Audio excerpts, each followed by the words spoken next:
The gunman behind the deadliest mass shooting in U.S. history may have plotted to kill others with a car bomb. Chicago police told Fox News that it believes Paddock booked 2 rooms at this hotel overlooking the Lollapalooza Music Festival this summer. Another reported location, Boston. Members of both parties are looking to take action on bump stocks, add-on devices that make semi-automatic weapons more deadly.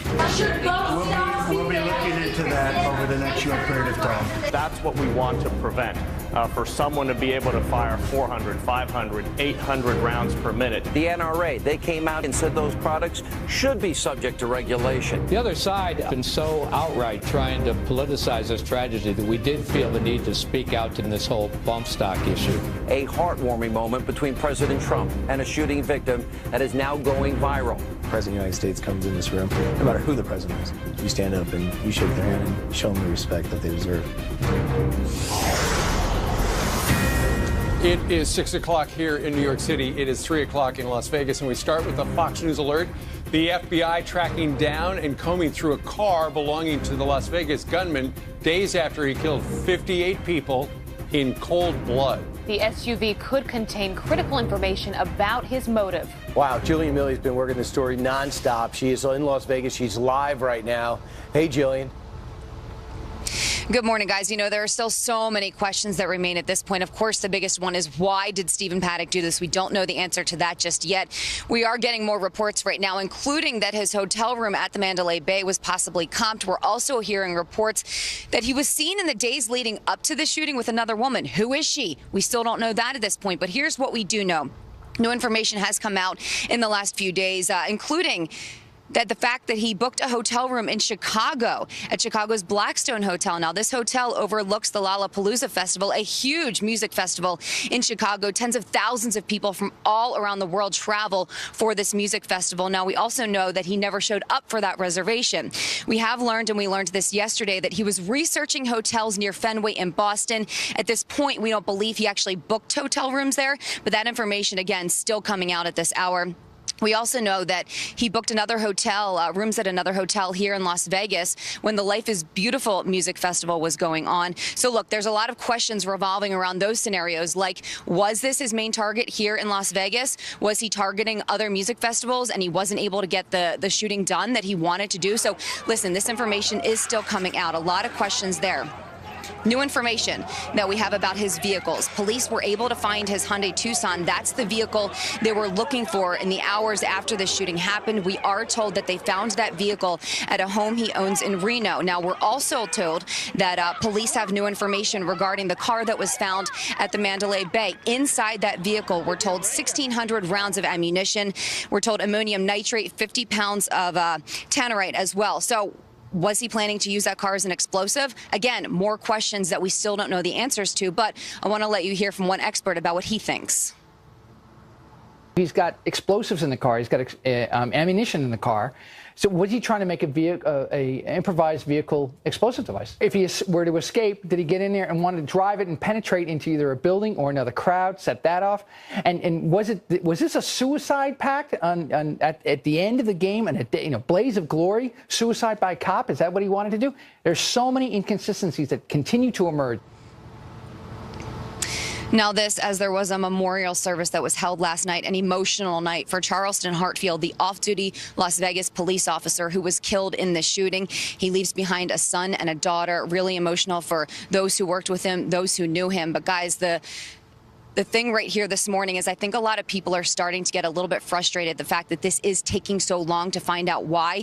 But as you see, as the days unfold, there are still so many more questions that pop up. So police have a lot of evidence, a lot of things that they still have to get done in this investigation. Jillian, I think it's noteworthy to see they did not have any of that those revealing press conferences yesterday. I think they're going to start really slowing down on this because I don't think they like the way it went the day before. What do you think? I agree with you. I was surprised that we didn't have that much information that came out yesterday. I was waiting all day yesterday to see if there was going to be a press conference, and when we didn't get any new information, I thought, okay, what's going on here? Why is this taking so long? And that's what many people are wondering, but you have to give them the time to get done the investigation so that they get this right and we get the right information out to the public, because that's what's most important right now. Absolutely. Jillian, thank you very much. We want to know why. Apparently, the police did reveal that they have seized 6 media devices, phones, iPads, whatever. And that is how they have figured out that he did the web browsing and looked at Chicago and looked at Boston and elsewhere as well. And I'm sure they know more, by the way, than they're telling the public. The thing that is so weird, though, is there is absolutely nothing from what we know on social media. Nope. His inner circle, family members are just as shocked as everyone else is about this. And back to what Jillian was saying, it's the families that just want these answers. But I think we've got to take a step back, let the officials do their job, and help us all better understand what the motive was. He did freak out some of his neighbors who are starting to talk and say, yeah, he never said a word to us. He always had a nasty look on his face. He worked out, and that was it. So you're starting to get the profile of somebody who is looking to hide something. Well, it's interesting because we don't know anything about him really, except the basic biographical stuff, except in the last 4 days before he started doing the shooting. And then he knew there were cameras throughout the casino. He knew that they would track down the things that he ordered. That he gambled all day, all weekend, consistently. Yeah, but back in Washington, it's been a lot of talk about gun control. And yesterday, something happened where they've been talking about bump stock, something that this shooter used. I think he had a dozen of them on his guns. It's an attachment device that turns a semi-automatic weapon into an automatic weapon, lets you shoot faster and a lot more at a time. You have Democrats and Republicans, and now the administration saying they're willing to at least look into this debate to see if we even need this. The NRA got involved as well. Sure. Here is the president being asked about that. What does he say? Listen up.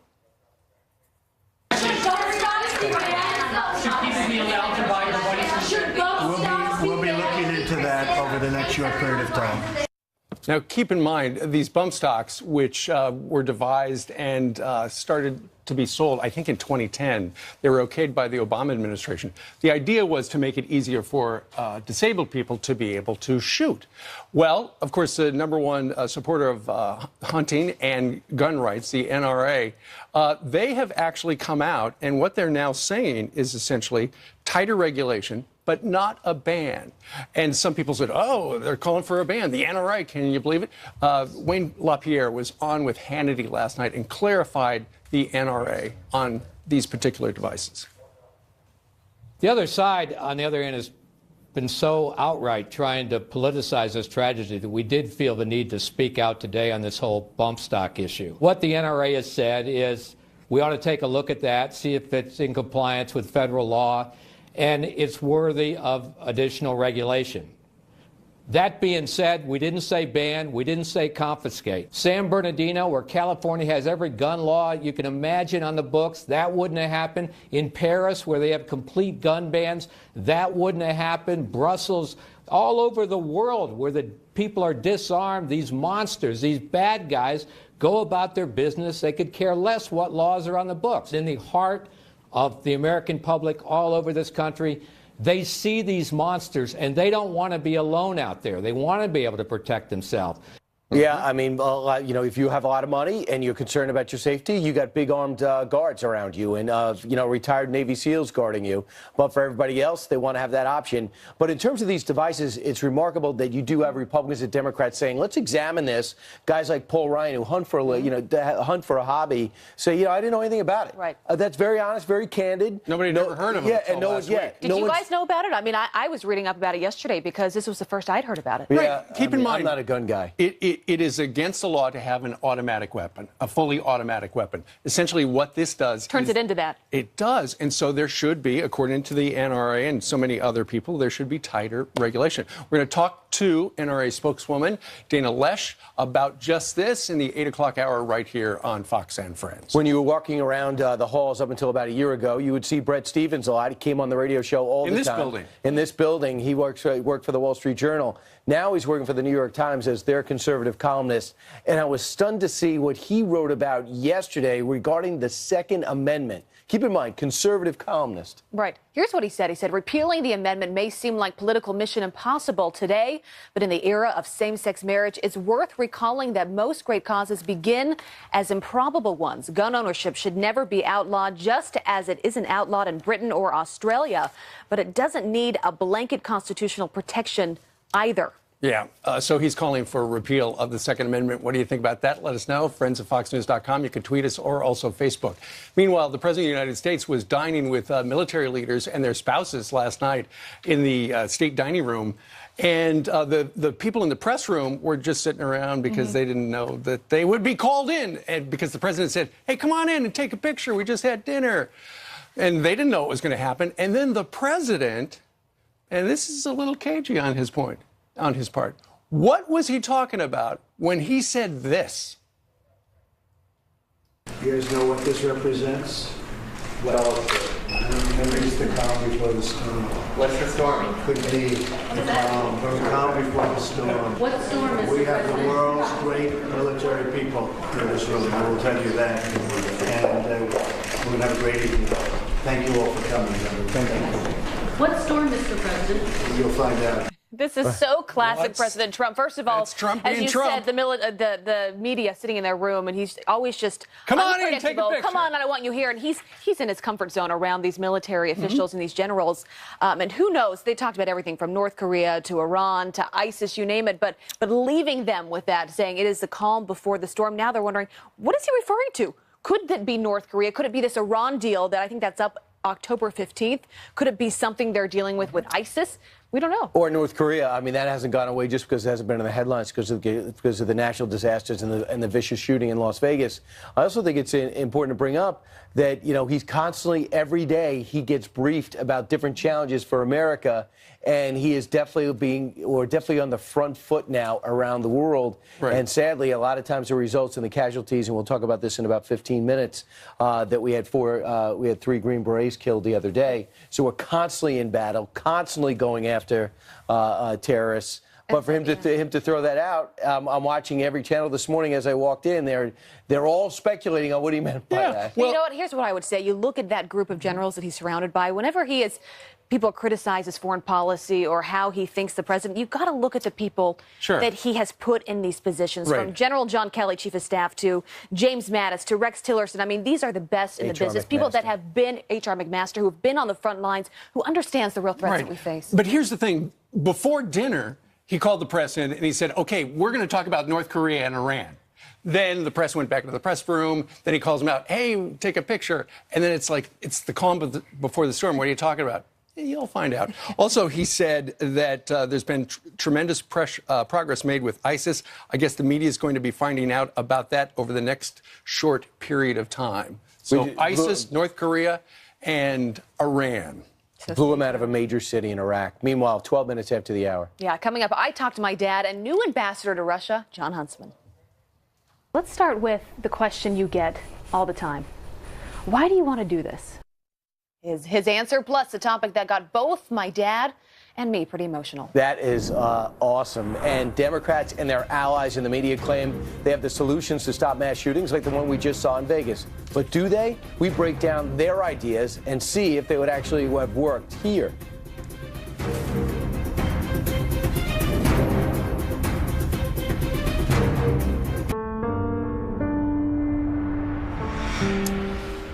The Las Vegas massacre is renewing the gun control debate in this country. Yesterday, we held a live town hall here in our studio, and no one had any solutions to stop this kind of violence.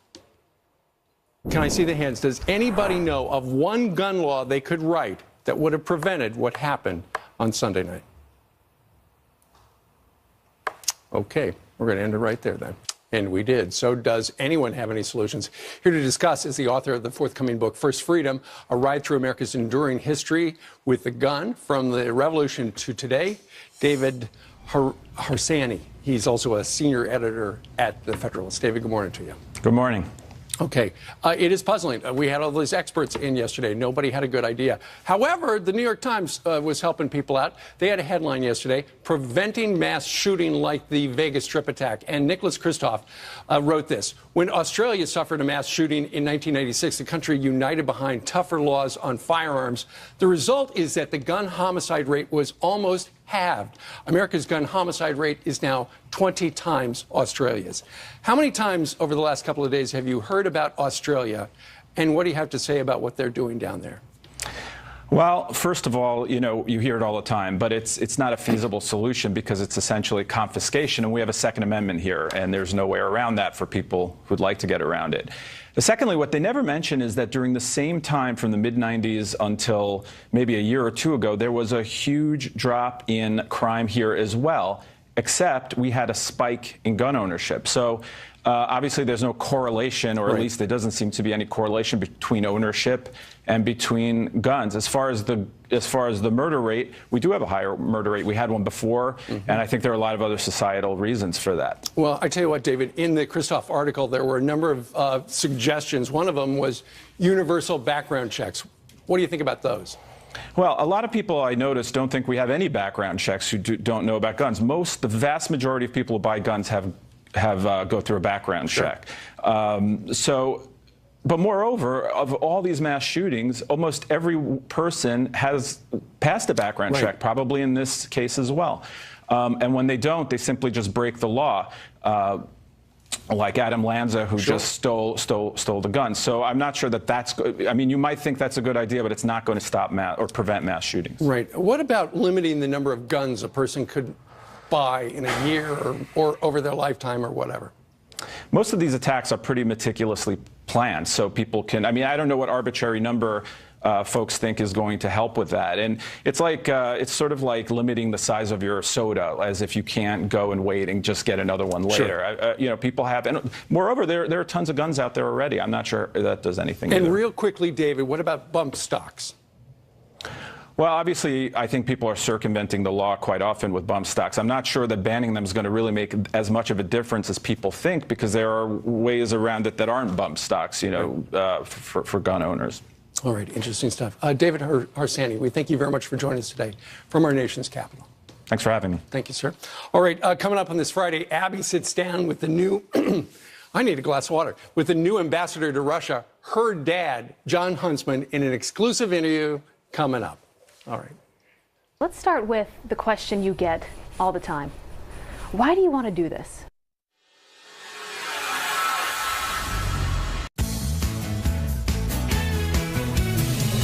All right, back with your headlines right now. Foreign hackers may have stolen information from White House Chief of Staff John Kelly's personal cell phone. This according to Politico, and they have not walked it back for the White House. Kelly told tech support staff that his phone had not been working properly for months. The White House says Kelly no longer uses that phone, and they might have found something on it. And Russian-based hackers may have stolen highly sensitive government documents as far back as 2015. This according to the Washington Journal. Hackers accessed the information through the popular antivirus software called Kaspersky on an NSA contractor's home computer. He wasn't authorized to store the data at home, but of course he did. It's unclear if he's facing prosecution. I say yes. And that's a quick look at what's happening in the world of hacks. Meanwhile, you know, here in the program, we always try to get absolutely the best newsmakers, the people in the news, to come on our show and talk about their jobs. Sometimes the bookings are harder than others. This was a tough one, getting Jon Huntsman, Abby's father. I had to put the charm on. I got to tell you, it was a tough one to get. He's got a lot of kids to choose from. And he hasn't really talked to anyone. He has got a lot of kids to choose from, but they're off to Russia. He's going to be the next ambassador to Russia. A really tough post. I said bye to them yesterday. A really, really emotional day for me. But what an honor it was to sit down with him. And later on in the show, I sat down with both my parents. But here's just a look at some of that. Let's start with the question you get all the time. Why do you want to do this? It's not an easy role. Can I just say at the outset, Abby, that this is about the height of awesomeness to be interviewed by my daughter? But thank you for asking. The answer is very simple. Service is the price you pay for citizenship in the greatest country of the world. That's how you've raised all of us 7 kids. Russia We've tried. is so politically divisive. How do you rise above that and focus on the issues at hand? You have to understand that there's a political track that people read about in the newspapers on a regular basis that will play out as it will. And then there's another track that has to do with the bilateral relationship, the country-to-country aspects of the United States and Russia. We've been hand in hand on the same team in wars before in history. We found ourselves on the same page of certain issues before, but today the relationship's at an all-time low. I just have to be very frank about that. Because you've had all of those meetings with the president, with Rex Tillerson, with James Mattis. Are you all on the same page? What I love about the president is he's a problem solver. The Secretary of State is a problem solver. General Mattis, our Secretary of Defense, is a problem solver. So you're surrounded by people who understand the realities inherent in a difficult U.S.-Russia relationship. Someone you won't always be on the same page with is President Vladimir Putin. I know you can't talk a lot about that interaction, but talk about the morale in Russia right now, because over 700 employees have now been sent home, punished by the Russians. It's really unfortunate that the Russians made the decision that they did to substantially cut our diplomatic presence in Russia. We all know that we're facing difficult times, probably the most difficult period in the relationship since the end of the Cold War. This is a little bit like 1986 all over again, where we went through the same kind of tit for tat, which serves really no purpose at all. What's going to be your greatest challenge? I think personally, Abby, the greatest challenge will be showing that we can achieve results in this relationship that are good for the people of America and good for the people of Russia. Because the last thing I want to tell the President or the Secretary of State or the Secretary of Defense in the months and years ahead is, we did our very best, sir, but we didn't get anywhere. I think the taxpayers expect more than that. I love what you say about our military and my brothers. They're serving this country and they're proud to do so. Do you worry where the country is right now, that we are losing that sense of service? I think we are still the greatest country on the face of the earth when it comes to our commitment to service, our volunteer spirit. Show me another country in the world that turns out during a time of need, where neighbors are helping neighbors and friends are helping friends. You know, it's hard to even talk You're going to about. make me cry. Don't do that. It's a unique place. And I don't think that we're less weak today. I think we're stronger. I really do. We have our divides. We have the issues that polarize people. But we also have some central strengths that are our rallying points. I'm going to put you on the spot now. You speak fluent Mandarin. We know that. How is your Russian coming? Both of the toughest languages you could probably ever try to learn. Well, let me say that my colleagues in the embassy mentioned the other day that my Russian is spoken with a Chinese accent. You know what's really interesting is when your dad kind of teared up, he got so emotional. You said that was one of the only times in your life you've ever seen your dad do that. He's not an emotional guy. The only time I've ever seen him really, and it's always a private moment when he is, the only time was when his grandfather died. And when he was there talking about the country and what it means to him and how important service is. I mean, it is rooted so deep in the man that he is. And I feel so grateful to have learned from him and to continue to. So later on in the show, we're going to show more of the personal side, the family. I'm going to have both my mom and my dad together, and she's really the rock that keeps us all together. Exactly. But he might be the most qualified person, you know, in the country, period, to have this job. And this might be the most challenging job in the entire administration. And the pride in which he speaks about his team is like he can't wait to get aboard. Yeah, it's so funny that the producers in my ear were like, why were you grilling your dad? Kind of laughing about it. This was like our dinner conversation growing up every single night. He would come home from work and I would have about 20 questions that I wanted my dad to answer for me. And that was just shown on camera. And he was okay with that. He wasn't like, that I left that at home. Yeah, no, this is how we are at home. And there's a lot. You talk about Russia and China at home, because at our house we gossip about the neighbors. We're a weird family, but there's a lot he can't talk about. It's such a sensitive, you said, serious, sensitive relationship. So, you know, more coming up later on the show. And your dad is meeting with the president at 3 o'clock this afternoon in the Oval Office. Absolutely. All right, 30 minutes before the top of the hour, straight ahead. Golden State becomes a sanctuary state. I'm talking about the entire state of California. And the question everybody wants answered about Stephen, the shooter, I'm not going to say that guy's name ever, is why did he do it? The new developments in the investigation are next.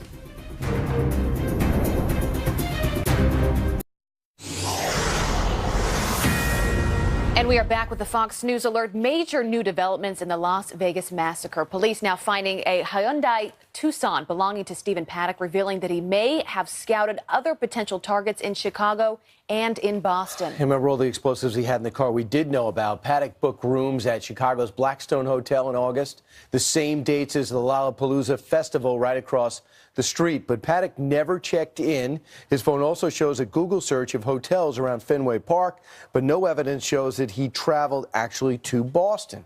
Police also revealing there were 1,600 rounds of ammunition and explosives found in his car at the Mandalay Bay. This is police hunt down a mystery woman seen with the shooter days before the deadly shooting. Apparently, the reason we're able to figure out these other venues that he investigated was he used Expedia. And the FBI has been looking at his media devices. And that's one of the things. They're looking at his browsing history. So, because there's nothing else. There's nothing on his social media. There's nothing that his family knew. I mean, they have to go to Expedia to figure this out. I'm wondering, could he have shot up his own car that was full of explosives? Was that at all in his range? But keep in mind, he thought he could escape, according to the sheriff out there. They said he would have to be Superman. He'd have to be like a superhero. But in his head, he did have an exit plan. And he was clearly paranoid, setting up all those cameras in that hotel room to figure out when people were coming to get him. Part of the plan. All right, we'll keep a close eye on this, of course. But to some other headlines that we are following this morning. Brand new video shows the accused Chelsea bomber testing out a homemade explosive just 2 days before his alleged attack right here in New York City. Prosecutors unveiling the video taken in Ahmaud Rahimi's New Jersey backyard during his trial. The 29-year-old has pleaded not guilty to setting off a pressure cooker bomb and injuring 30 people last year. If convicted, he could spend his life in prison. And forget sanctuary cities. California is now officially the first sanctuary state. Governor Jerry Brown defying the Trump administration by signing a bill that prevents law enforcement from asking people about their immigration status and taking part in federal enforcement efforts. The law comes despite the Department of Justice's threat to withhold federal funding to all sanctuary cities. Low compared to where it was. Yeah, interesting. Well, turning now to some extreme weather, we're following Louisiana and Florida now under a state of emergency as people brace for, yes, another possible hurricane this weekend. Tropical storm Nate already drenching Central America, killing at least 22 people as it makes its way towards the Gulf. And that is where we bring in Janice Dean. As I said, another hurricane. What can we expect on this one? So this one won't be a major hurricane, we don't think, but there is the possibility of a hurricane, and it's going to go into the Gulf of Mexico, and the water's very warm. It's going to be a quick mover. It's happening this weekend, and I'm concerned with Louisiana, Mississippi, Alabama, areas that are very vulnerable to storm surge. You see that track. Oh, New Orleans. Absolutely. So we think the center comes over New Orleans, and the storm surge is going to be an issue, obviously heavy rain and wind, and this is going to be a Sunday landfall, so people need to be, making their preparations and completing them right now. And, of course, we'll keep you up to date. Meanwhile, we can't forget about the past hurricanes, not just Puerto Rico, but Texas and Florida. Thank you for bringing that up. So last weekend, we've talked about all these devastating hurricanes. Harvey was really the first one in southeast Texas. And, Abby, you spoke about it with your dad, about neighbors helping neighbors. I want you to take a look at this because this is a very special organization that I covered called Team Rubicon in Wharton, Texas. Take a look.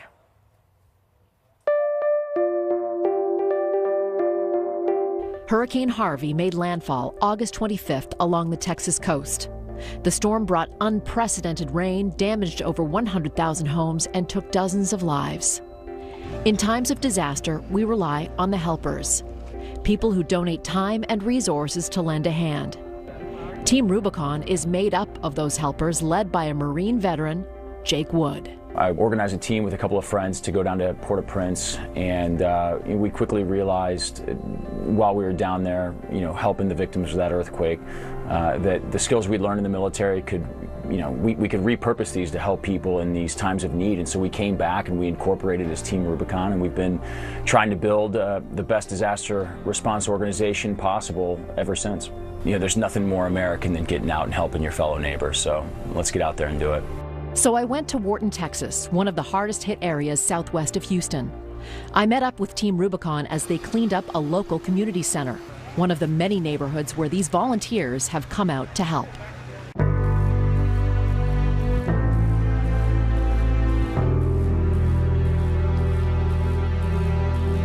If you really want to make a difference, if you want to change lives, go look up this group called Team Rubicon. Texas tough, Texas strong.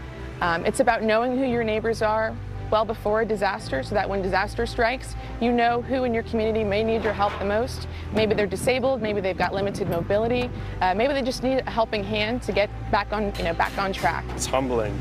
People here have lost so much. Hopefully what we can give them is just a little bit of Aussie hope. And what a great team spirit. I think a lot of people don't realize that Team Rubicon is expanding across the world. And it's all about community. It doesn't matter where you're from. Disasters bring out the worst in situations, but they also bring out the best in humanity. So they'll bring people together. There's more things that unite us than there is that divide us. I was in the Army for 20 years. I think just about anybody that's been in the military is used to just getting after a job. It's like, hey, here's what we got to do, and working as a team and getting it done. It's very fulfilling. You know, you could sit around and you could talk about what's going on and about what people are going through. But if you want to do something, you got to get up and do it. Heavenly Father, we thank you for these angels on earth. We thank you for these people that give out of their day, out of their lives, to come to our little town of Morton. One lady, we finished her house, and she said, well, I got to ask you the hard question now. How much is this going to cost me?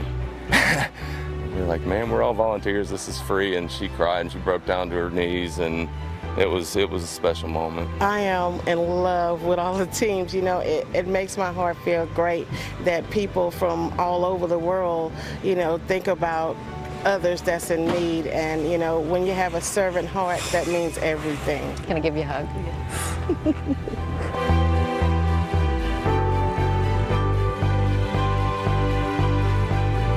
You're awesome.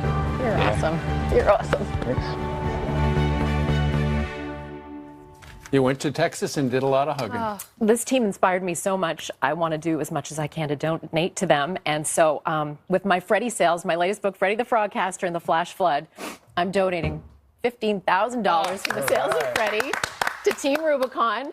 Because they do such great work. And listen, you can donate as well. They are teamrubiconusa.org. They're a wonderful organization that integrates our veterans after their service, and they are the real deal. Yeah, right. They really are. And the more books they buy, the more you can send over. That's right. And Janice, shortly after the hurricanes hit, you made it very clear you were going to donate every penny that you got from your book to storm relief. Absolutely. So, you know, this is just the beginning, hopefully, the $15,000 check. I hope I can donate more. And you can do the same. They are a wonderful organization. They're all about America. They're all about being proud Americans and helping your neighbor. Well, Janice Sawyer, you've got the biggest heart that we know. Thank you for bringing this story into our lives. Thank you for letting me do this. Hats off, Team Rubicon. It'll be on foxandfriends.com. Yes, so people absolutely. can watch And that. buy Janice's book. It all goes to a good cause. Right. All right. Yay! All right. All right. Coming up. 3 Green Beret killed in an ambush, now raising new questions about the rules of engagement. Can our troops protect themselves on the battlefield? Former Green Beret Commander Michael Waltz has been on the ground in Niger, where they died. He's going to join us next. Plus, former Congressman Jason Chaffetz. Judge Jeanine Pirro will be here. Geraldo Rivera, we have not seen him since he got back from Puerto Rico.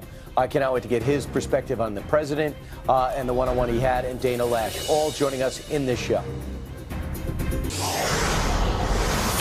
Fox News alert right now. 3 U.S. Army Special Forces soldiers were killed and 2 others were wounded in an ambush attack. It happened in Niger this week, leading to questions to the extent of the U.S. military presence on that continent and the exact rules of engagement we thought had improved. Joining us right now is someone who has been on the ground in Niger, former Green Beret commander himself, Fox News contributor, retired Lieutenant Colonel Michael Waltz.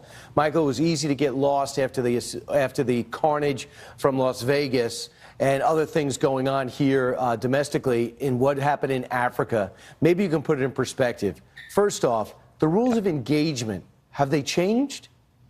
Well, not necessarily, Brian. You know, our forces on the ground can always defend themselves. So if attacked, they can hit back. What is a little bit different is if they want to take offensive action. For instance, maybe they receive a tip that there's a training camp over the next horizon, and you want to take offensive action against it, you will have to seek higher approval. Under the Obama administration, it had to go all the way back to Washington or back to the headquarters. Now folks out in the field can give that approval. So what is our function in Africa? Mostly training, but to do what? Well, you know, in this case in Niger, it is in an incredibly difficult neighborhood. To the northwest, you have Mali and al-Qaeda in the Maghreb. To the south, you have Boko Haram in Nigeria. To the northeast, very importantly, you have a growing ISIS presence in Libya.